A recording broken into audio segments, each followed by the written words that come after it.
নমস্কার, 7 hour news নেটওয়ার্কে আপনাদের স্বাগত। মহাকাশ নামটা শুনলেই এক রাশ কৌতূহল জেগে ওঠে আমাদের মনে। কি আছে সেখানে?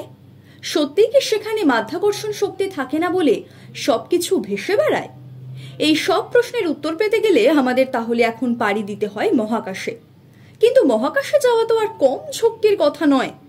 তবে শেষ পর্যন্ত এই সব ঝক্কি অর্থাৎ যাবতীয় যান্ত্রিক গোলযোগ কাটিয়ে অবশেষে তৃতীয়বারের জন্য মহাকাশে পাড়ি দিলেন ভারতীয় বংশোদ্ভূত মহাকাশচারী সুনিতা উইলিয়ামস।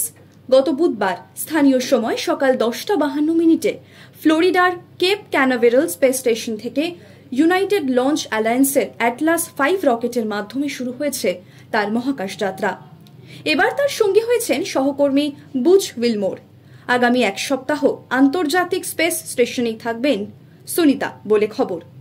আর শুধু কিন্তু বুচ উইলমোর নন, সুনিতার সঙ্গে কিন্তু রয়েছে আমাদের পরিচিত আরো দুটো জিনিস। একটি হলো ভগবত গীতা এবং অন্যটি তার লাকি চার্ম গণেশ মূর্তি।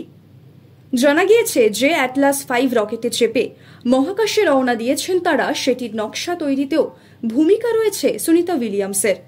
প্রসঙ্গত, পেজি উইটসনের আগে সর্বাধিক স্পেস ওয়াকের রেকর্ডও দীর্ঘদিন তাঁর ঝুলিতেই ছিল। এবার ভারতের গর্ব সেই সুনিতা উইলিয়ামস আরও একবার বেরিয়ে পড়লেন রহস্যে ঘেরা মহাকাশের উদ্দেশ্যে। আবার নতুন কোনো ইতিহাসকে তিনি রচনা করবেন? উত্তর লুকিয়ে সময়ের গর্ভে। Bureau report, 7 hour news network. আরও বিভিন্ন খবরের আপডেট জানতে হলে 7 আওয়ার নিউজ চ্যানেলটিকে সাবস্ক্রাইব করতে ভুলবেন না, কারণ আপনাদের একটা সাবস্ক্রিপশন আমাদের কাছে অত্যন্ত মূল্যবান। জয় হিন্দ।